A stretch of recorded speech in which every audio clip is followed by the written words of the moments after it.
Hey everyone, thanks for stopping by. Before we start today's story, if you're new here, hit that subscribe button. It really helps the channel grow, and you'll get notified whenever I post a new story. Alright, let's get into it. The radiator in Jason Jones's penthouse hadn't worked right in weeks, but he'd been too busy to call anyone. It clanked when the heat kicked on, a dull metallic groan that echoed through 1,600 square feet of exposed brick and floor-to-ceiling windows overlooking the Hudson. He barely noticed anymore. Tonight, though, he wasn't home. He was at Aurelio, an Italian place in Midtown that charged $40 for pasta, and didn't bother putting prices on the wine list. The kind of restaurant where waiters moved like ghosts and conversations stayed at a certain volume, low enough to feel exclusive, loud enough to prove you belonged. It was Jason's 36th birthday. He didn't care about birthdays. Never had. But his business partner Marcus insisted on making a thing of it every year. 12 people around a table that could have seated 8 comfortably. White tablecloth, candles that didn't drip. Someone had ordered a bottle of something French that Jason couldn't pronounce and didn't particularly want. He sat at the head of the table, tie loosened, sleeves rolled up. The kind of casual that cost $300. His hair, dark, just starting to grey at the temples, was pushed back in that effortless way that actually took effort every morning. Clean-shaven, sharp jaw, the kind of face that photographed well in Forbes. Marcus was telling a story, something about a guy they both knew who'd gotten himself into a mess with a woman he'd met at some conference in Miami. The details were fuzzy. Jason wasn't really listening, but the punchline had something to do with paternity tests and lawyers. "I'm just saying," Marcus said, leaning back in his chair, swirling wine he probably couldn't taste anymore. "You gotta be careful out there. Women see a guy like you," he gestured vaguely at Jason, "and suddenly it's 'I'm pregnant and we need to talk.'"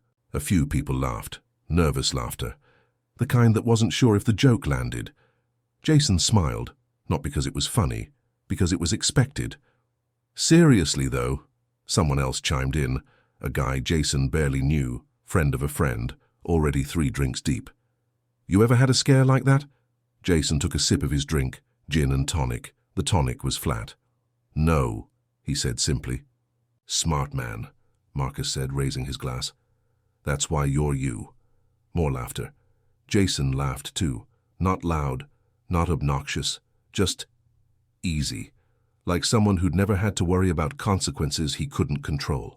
Like someone whose life had been carefully constructed to avoid exactly this kind of mess. The laugh came from his chest.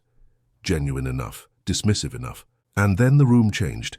It wasn't sudden, it was gradual, like air pressure shifting before a storm. Conversations didn't stop all at once. They just, sort of, trailed off. Forks paused halfway to mouths. Someone's wine glass clinked too loud against the table. Jason felt it before he saw it. He looked up. The front entrance of Aurelio was framed by dark wood and soft lighting, designed to make every arrival feel like an entrance. And standing there, backlit by the street lamps outside, was a woman Jason hadn't seen in over a year, Amy Brown. And in her arms, bundled in a pale blue blanket that looked hand-knitted, was a baby. Jason's smile didn't disappear immediately. It hung there, frozen, like his brain was still catching up to what his eyes were seeing. His hand was still on his glass, his shoulders were still relaxed, but something inside him had already locked down.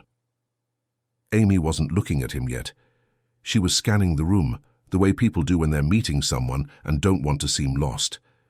Her hair was longer than he remembered, pulled back in a messy ponytail, no makeup, or at least not much. Jeans, a navy coat that had seen better winters, boots with salt stains. She looked worn down in a way that had nothing to do with the hour. And then her eyes found his. Neither of them moved. The baby made a soft sound. Not crying. Just existing. Marcus followed Jason's gaze. "You know her?" Jason didn't answer. The waiter approached Amy, polite but cautious. The way staff at expensive restaurants handle people, they're not sure can afford to be there. She said something Jason couldn't hear. The waiter nodded, gestured vaguely toward the bar. Amy hesitated. Then she started walking, not toward Jason, toward the bar. But she had to pass his table to get there. Every step felt like it took an hour. Jason's chest tightened. His throat went dry. He told himself to look away, look down, look anywhere else. He didn't. Amy reached the edge of his table. She stopped, just for a second. Her eyes flicked to him, then away. Her jaw was tight. Her grip on the baby shifted, protective. She didn't say anything. Neither did he. And then she kept walking. Jason's hand was still on his glass. He realized he'd been holding his breath. Marcus leaned in. "Dude, who was that?" Jason's mouth opened. No sound came out. The baby started crying, not loud, not the kind of cry that shattered glass, just insistent. The kind of cry that said, "I'm here, and you can't ignore me." Everyone at the table was staring now. Some pretended not to. Others didn't bother. Jason finally moved. He stood up. His chair scraped against the floor. He started, stopped, rubbed his face hard. "I'll be right back." He didn't wait for anyone to respond. Amy was at the bar now, bouncing the baby gently, whispering something Jason couldn't hear. The bartender, a guy in his 20s with a man bun and tattoos up both arms, was watching her with something between sympathy and confusion. Jason stopped a few feet away. "Amy." She didn't turn around. "Amy," he said again. Quieter. This time she turned. Slowly. Her eyes were bloodshot, not from crying, from the kind of exhaustion that sleep didn't fix. "What are you doing here?" Jason asked. It came out wrong, too accusatory, too defensive. Amy's expression didn't change. "I was supposed to meet someone, parent from school. She works here. She's late." "You—" Jason looked at the baby. Really looked. "Is that—" "His name is Ethan," Amy said flatly. "He's 8 months old." The math wasn't hard. Jason felt something cold drop into his stomach. "Why didn't you—" "I tried." Her voice was even, controlled. "I called, texted, sent messages through your old assistant. I changed my number. The company was—" "I know, I figured that out." She adjusted Ethan in her arms. He'd stopped crying. He was staring at Jason now, big eyes, dark hair, Jason's hair. "I should go," Amy said. "Wait." But she was already moving, past him, toward the door. The coat she'd draped over her arm slipped. She caught it, kept walking. Jason stood there. Someone behind him cleared their throat. He didn't turn around. The door opened. Cold air rushed in.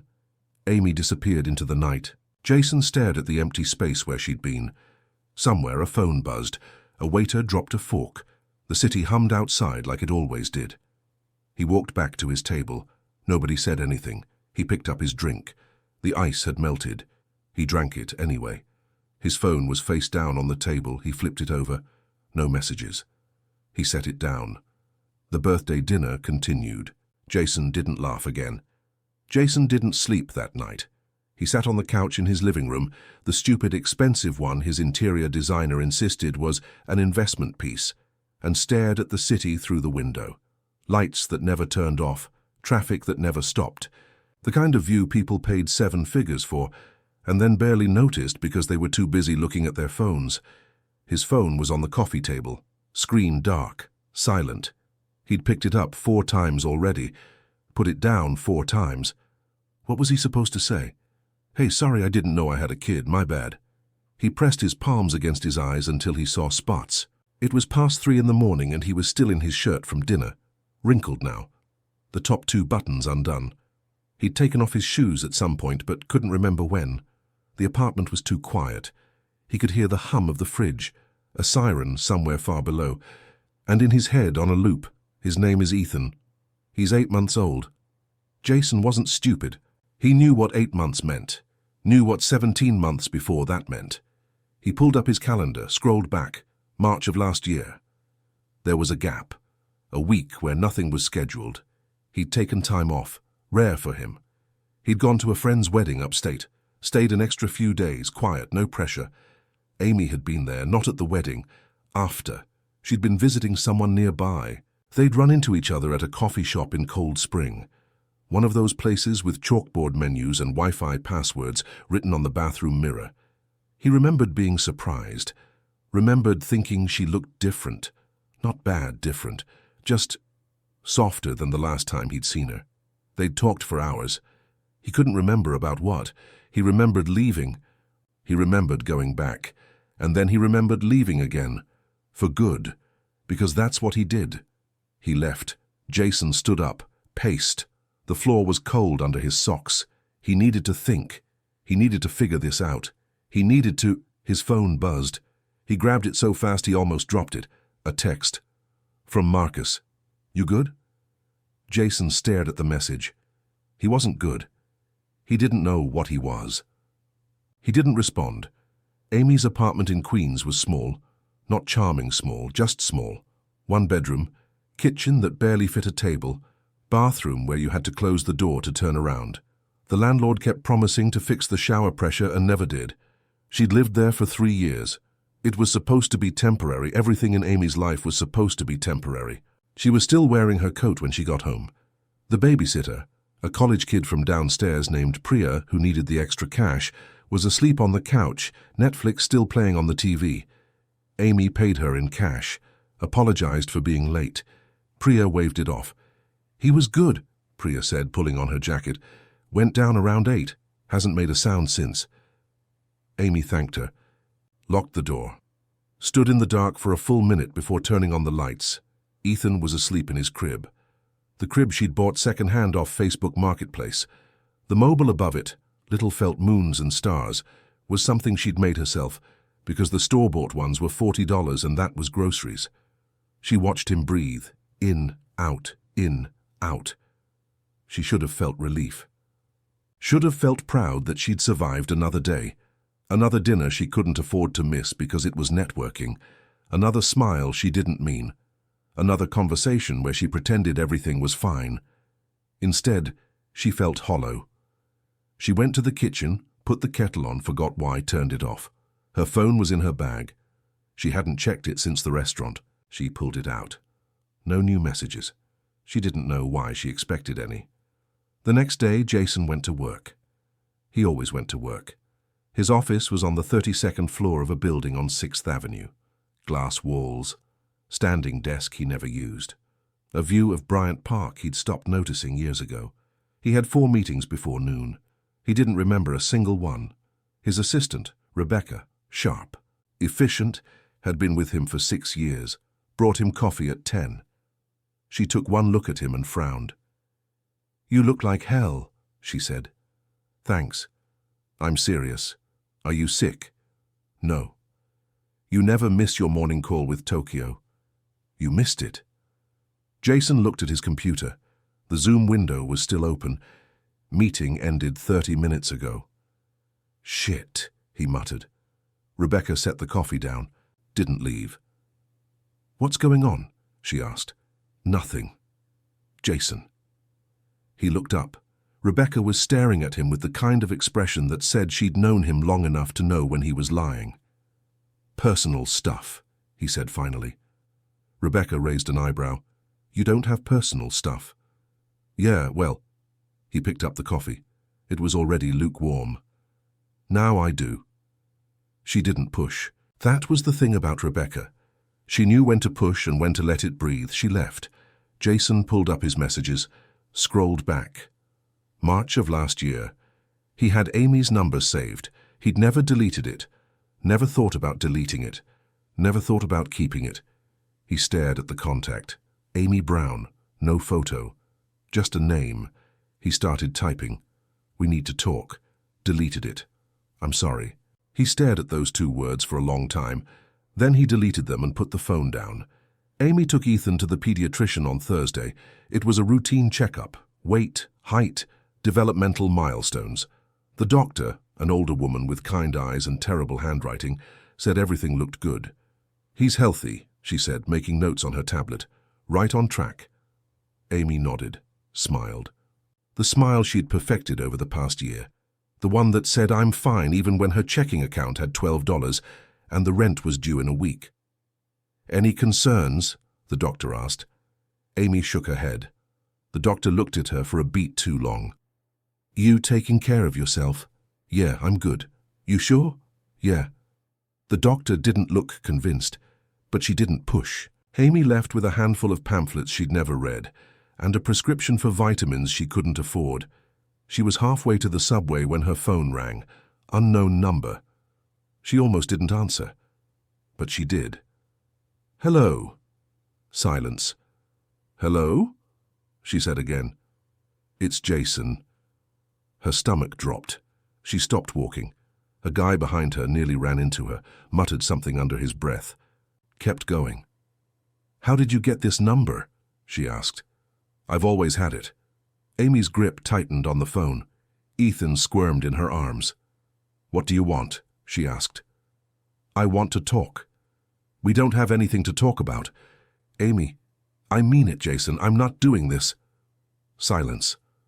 I want to meet him, Jason said. Amy felt something cold slide down her spine. No. Amy, he doesn't need you. We're fine. He's my son. You don't get to say that. Her voice cracked. She hated that it cracked.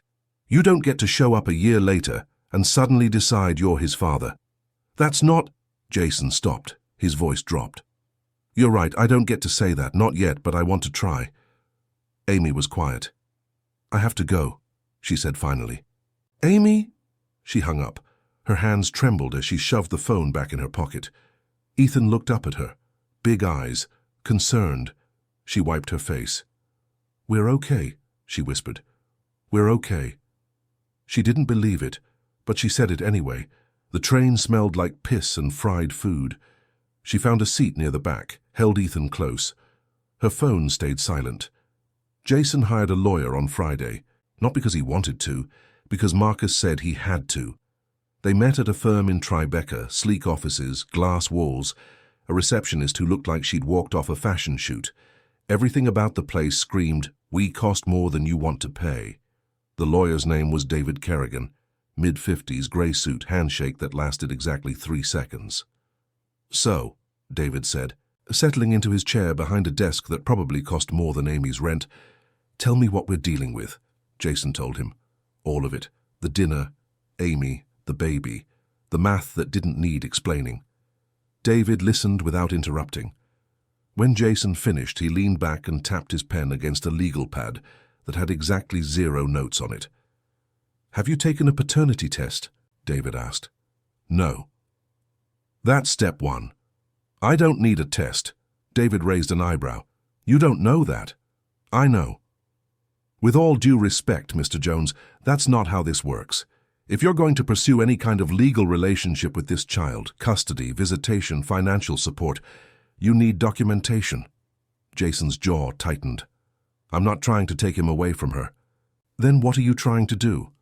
Good question. Jason looked out the window. The city stretched out below, endless and indifferent. I don't know, he admitted. David set down his pen. Look, I've handled cases like this before. High-profile clients. Complicated situations. The first thing you need to understand is that, legally speaking, you have very few rights until paternity is established. Even then, the mother has primary custody, unless there's a compelling reason otherwise. I don't want custody. Then what do you want? Jason didn't answer. Mr. Jones, David continued, I need you to be very clear about your intentions here. Because once we start this process, it's not something you can walk away from. Do you want to be involved in this child's life? Or are you looking to quietly settle this with a financial agreement? I'm not paying her off. I didn't say that. But child support is a legal obligation if you're the father. You understand that? Jason nodded. Okay, so let's start with the paternity test. I'll have my office send over the paperwork. You'll need her cooperation for this. She won't cooperate. Then we petition the court. Jason stood up. I'm not dragging her to court. David didn't stand. Then you're not serious about this. I am serious. Then you need to decide how serious, because right now you're operating on emotion, and emotion doesn't hold up in family law. Jason wanted to argue, wanted to say something sharp and definitive, but he didn't, because David was right. He left the office without scheduling a follow-up. Amy got the call on Sunday.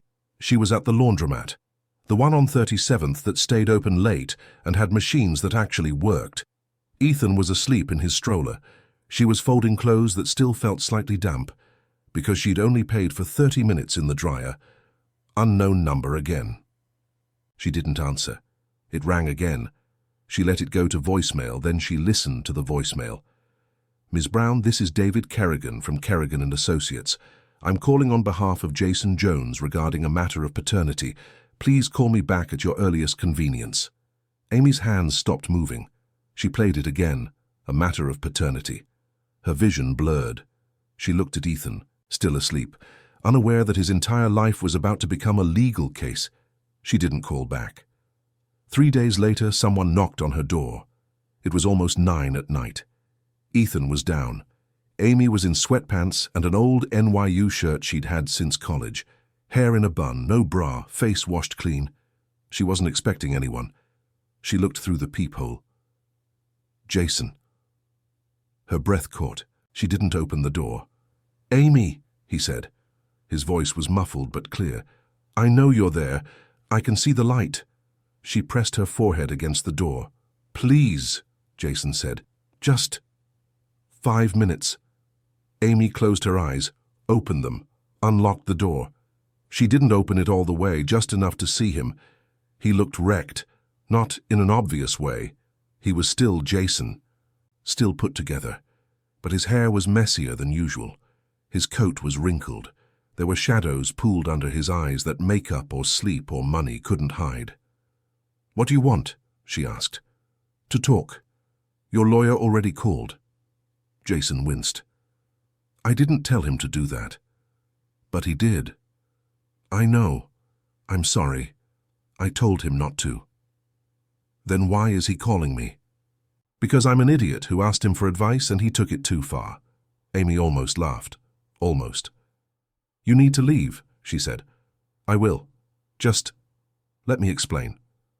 "Explain what? That you're lawyering up? That you're going to fight me for custody?" "I'm not fighting you for custody." "Then what are you doing?" Jason gripped the back of his neck. "I don't know." "Great. Well, when you figure it out, lose my address." She started to close the door. Jason put his hand on it. Not forceful, just there. "I was wrong," he said. "About the lawyer, about calling you, about all of it. I'm not trying to take him away. I'm just trying to figure out how to be part of this." "You can't be." "Why not?" "Because it's too late." Her voice broke. "Don't you get it? It doesn't matter that you didn't know.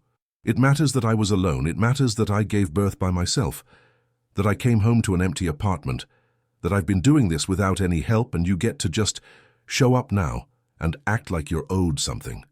I'm not. You are." Tears were streaming down her face now. "You showed up at my door. You hired a lawyer. You're acting like this is something you can fix with good intentions, and it's not. You weren't there, that's the reality. And nothing you do now is going to change that." Jason looked like she'd slapped him. "I want to try," he said quietly. "Why?" "Because he's my son." "He's not." Amy's voice was ice. "He's mine." They stared at each other. Ethan started crying.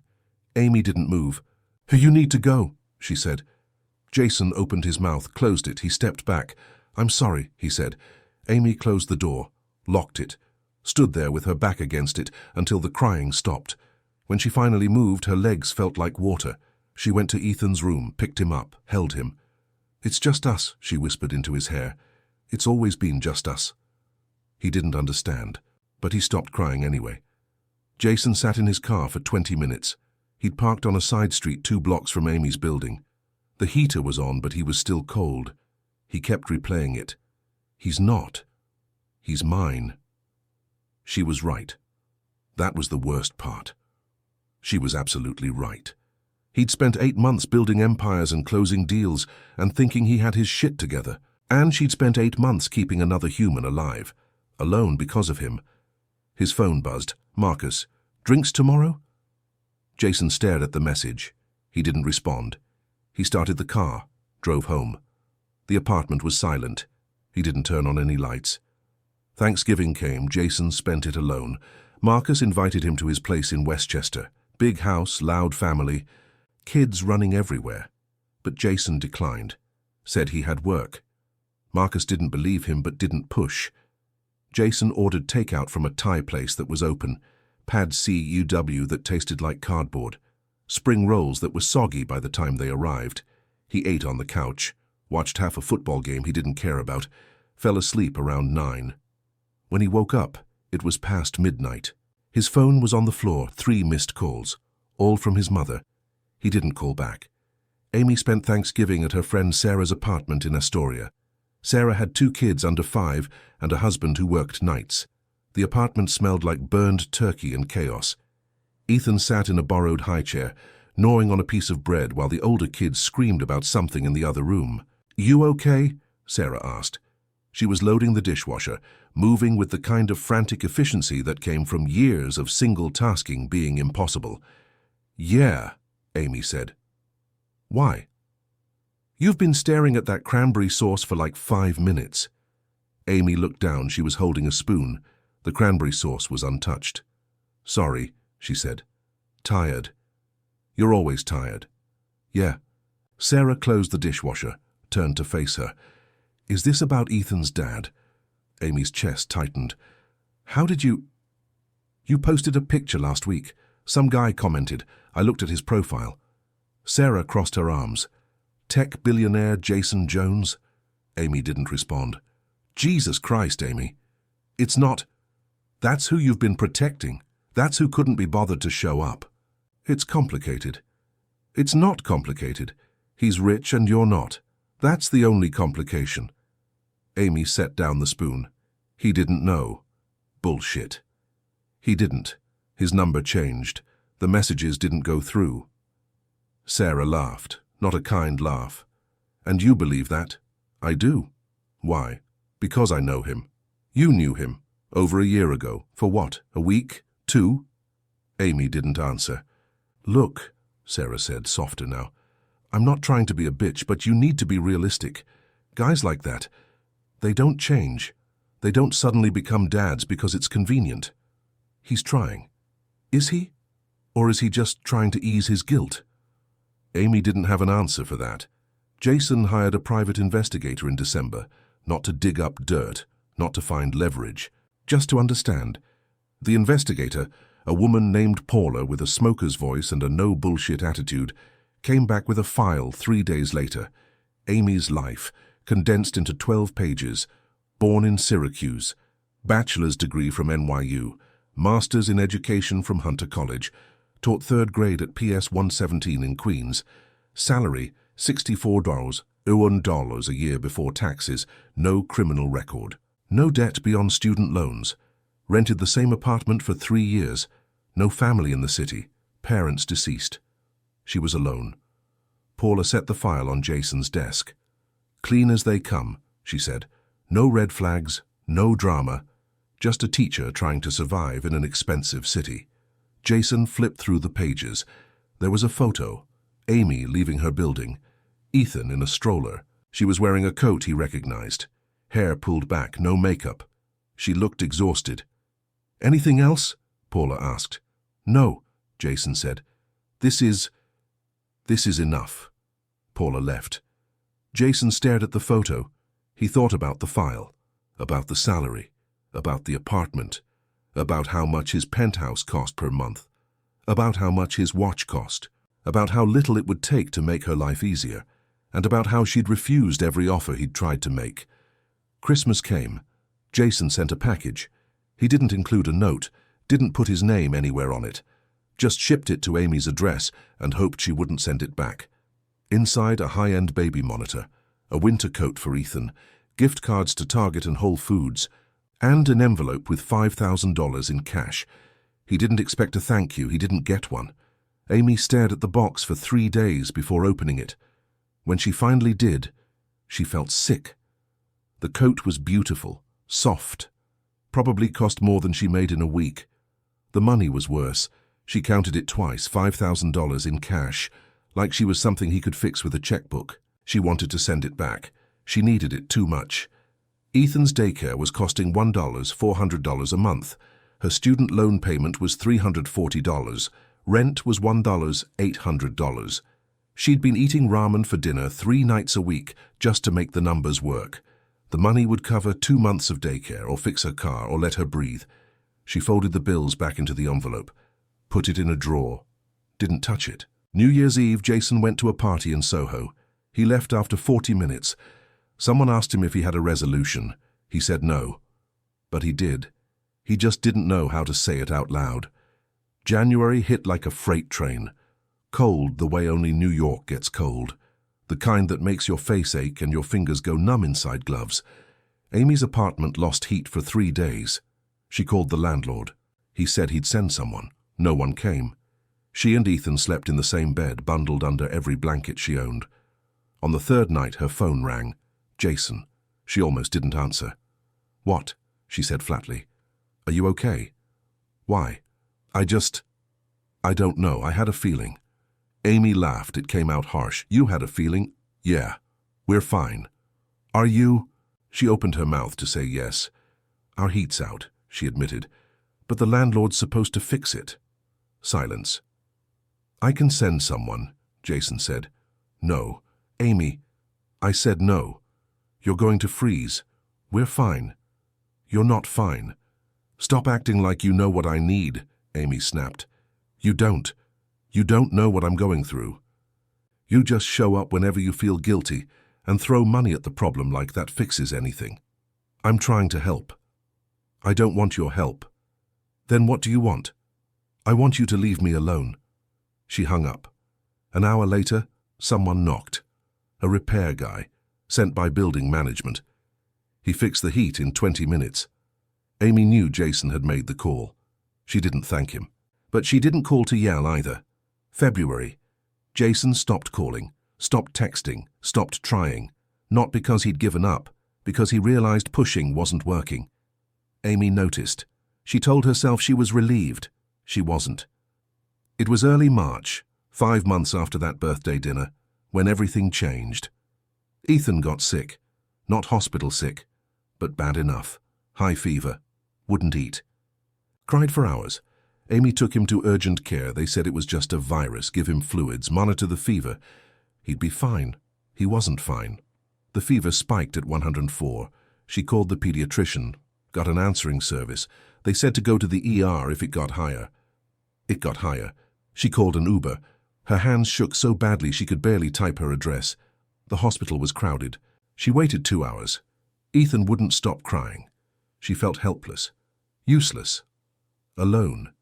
She pulled out her phone, scrolled to Jason's number, hovered over the call button, put the phone down, picked it back up, called. He answered on the first ring. "Amy?" She couldn't speak. "Amy, what's wrong?" Her voice broke. "I'm at the hospital. Ethan's sick and I don't—" "Which hospital?" "Mount Sinai, Queens." "I'm on my way." He hung up. 30 minutes later, he walked through the ER doors. Jason had been in meetings when Amy called. 3 of them, back to back. The kind where million-dollar decisions got made in under an hour, and everyone pretended stress was just part of the game. He was in the middle of presenting quarterly projections when his phone buzzed. He ignored it. It buzzed again. He ignored it again. The 3rd time, he glanced down. Amy Brown. His heart stopped. "Excuse me," he said, standing up mid-sentence. 6 people stared at him. "I have to take this." Marcus started to object. Jason was already out the door. By the time Amy said Mount Sinai, Jason was in the elevator. By the time she said Queens, he was in his car. He made the drive from Midtown in 23 minutes, parked in a loading zone. Didn't care. The ER was everything hospitals always are. Too bright, too loud, too full of people waiting for answers no one could give fast enough. He found Amy in the waiting area. She was holding Ethan, rocking back and forth even though he'd stopped crying. Her eyes were red. Her hair was falling out of its ponytail. She looked like someone who'd been running on fumes for so long she'd forgotten what rest felt like. She looked up when he approached. "You came," she said. Her voice was hollow, surprised. "Of course I came." She didn't respond. Jason sat down beside her. Not too close. Close enough. "What did they say?" he asked. "Virus," They're running more tests. His fever won't break. She looked down at Ethan. I don't know what to do. You're doing everything right. I'm not. If I was, he wouldn't be sick. That's not how this works. You don't know how this works. She wasn't being cruel, just factual, exhausted. Jason didn't argue. They sat in silence. A nurse called someone else's name. A kid somewhere was crying. A vending machine hummed. I used the money, Amy said suddenly. Jason looked at her. The money you sent at Christmas, I used it. She wouldn't meet his eyes. I told myself I wouldn't, but I did. Good. I shouldn't have. Why? Because it feels like I'm giving in. To what? To this. She gestured vaguely at him, at the space between them. To needing you. That's not giving in, Jason said quietly. That's just being human. Amy's jaw tightened. She was trying not to cry, failing. I'm so tired, she whispered. I know. No, you don't. You don't know what it's like to do this alone, to wake up every morning and know that if you fail, there's no backup plan, no safety net. Just you and a kid who depends on you for everything, and you have no idea if you're doing it right. Jason wanted to say something, something that would fix it, something that would make it better, but there was nothing to say, so he just sat there. After a while, Amy's head dropped against his shoulder. She didn't plan it, didn't think about it. She was just too tired to hold herself up anymore. Jason went still. Then, slowly, carefully, he wrapped an arm around her. She didn't pull away. They called Ethan's name 40 minutes later. A doctor, young, tired, kind, examined him, ran more tests, came back with results that were both terrifying and mundane. Viral infection, high fever, ear infection compounding it, antibiotics, rest, follow-up in 3 days. He'd be fine. Amy felt the tension drain out of her all at once. She almost collapsed. Jason caught her. I'm okay, she said. You're not. I'm fine. Amy. She looked up at him. He looked so worried.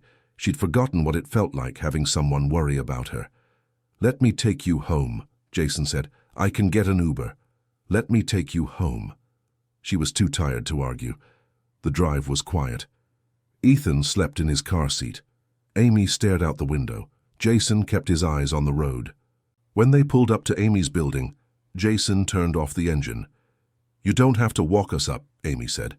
I know. He did anyway. Her apartment looked smaller through Jason's eyes. The couch with the tear in the cushion, the stack of bills on the kitchen counter, the laundry she hadn't had time to fold.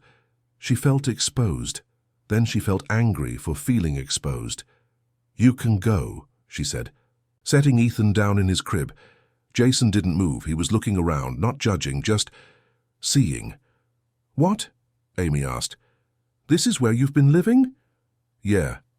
For how long? 3 years. Jason's jaw tightened. Don't, Amy said. Don't what? Don't do that thing where you feel bad because you have money and I don't.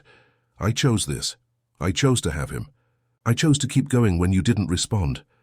You didn't choose to do it alone. I made that happen. Amy crossed her arms. You didn't know. I should have tried harder to find out. I should have... He stopped, rubbed his face. I should have done a lot of things differently. Amy looked at him. He looked wrecked. Why are you really here, Jason? She asked quietly. Because I want to be. That's not an answer. It's the only one I have. They stared at each other. I don't know if I can do this, and Amy said, do what? Let you in. Let him get attached. Let myself believe you're actually going to stay. I'm not going anywhere. You say that now. I mean it. People always mean it. Her voice cracked. And then life happens, and priorities shift. And suddenly the thing you swore you'd never walk away from is just inconvenient. Jason stepped closer. You're not inconvenient. I'm a single mom living paycheck to paycheck in a 1-bedroom apartment in Queens. I'm the definition of inconvenient. You're the mother of my son. I've been the mother of your son for 13 months. Where were you? The question hung in the air like smoke. Jason had no answer. I'm sorry, he said finally. I know that doesn't fix anything, but I am. I'm sorry I wasn't there. I'm sorry you had to do this alone. and I'm sorry that even when I found out, I didn't know how to show up." Amy's eyes filled with tears. "I don't need perfect," she said. "I just need consistent. I can do consistent. Can you?" "I don't know, but I want to try." Amy wiped her face. "He needs a father," she said quietly. "Not a checkbook, not a birthday card once a year. A father." "I know. Do you?" Jason looked past her, toward the room where Ethan was sleeping. "I want to be," he said. "I don't know how, I don't know what I'm doing, but I want to try." Amy studied him for a long time. "Okay," she said finally. "Okay? One chance. You screw this up, you're gone." Jason nodded. "One chance." She walked him to the door. He stopped in the doorway, turned back. "Thank you," he said. "For what?" "For calling me." Amy didn't respond. Jason left. The door closed softly behind him. Amy stood there for a long time, then she went to check on Ethan. He was still asleep. She watched him breathe. In, out, in, out. Maybe this was a mistake. Maybe it would all fall apart. But for the first time in 13 months, she wasn't alone. That had to count for something. 1 year later. The apartment in Brooklyn was bigger, not huge, but bigger. 2 bedrooms, a kitchen where you could actually turn around without hitting something, windows that let in real light, a landlord who fixed things when they broke. It was a Saturday morning in October, the kind where the city felt almost livable, cool air, clear sky. The smell of coffee from the shop on the corner drifting through the open windows. Jason was on the floor. This wasn't unusual anymore. Ethan was almost 2 now, walking, talking, getting into everything. Right now he was knocking over blocks Jason had spent 5 minutes stacking, laughing every time they fell. "Again," Ethan demanded. "You're a tyrant," Jason said. "Again!" Jason stacked them again. Ethan knocked them over again. Amy emerged from the bedroom, hair wet from the shower, wearing one of Jason's old t-shirts. She'd been staying over more often lately, not every night, but enough that she kept a toothbrush in the bathroom, and Ethan had his own drawer full of clothes. "You're teaching him property destruction," she said, pouring herself coffee. "He's a quick learner." Ethan ran over to Amy. "Mama, blocks! I see blocks." She picked him up, kissed his forehead. "Did you destroy them all?" "Yes." "Good job." Jason stood, brushing off his jeans. "Coffee." "Please?" He poured her a cup, black, the way she liked it. They'd moved slowly. After the hospital, Jason started showing up. Once a week, then twice, then 3 times. Amy pushed back at first, tested him, made it hard. He kept showing up. Eventually, she stopped making it hard. They weren't perfect. They fought about schedules, about money, about whose turn it was to handle the 3 a.m. meltdown. But they showed up, both of them. 3 months ago, Jason suggested Amy and Ethan move out of Queens, into something better, something safer. Amy said no at first, then she said maybe. Then she said yes, but only if they split the rent. Jason wanted to argue, wanted to say he could cover it all easily, but he didn't, because that's not what she needed to hear. "I have that thing today," Amy said, leaning against the counter. "What thing?" "Sarah's birthday, in Brooklyn. I told you like 3 times. Jason frowned. "I thought that was next week." "It's today." "Shit, you forgot." "I didn't forget, I just misremembered." Amy raised an eyebrow. "That's the same thing." "It's not." "It is." Ethan toddled back over to the blocks. "I can skip the meetings," Jason said. "You don't have to." "I want to." Amy studied him.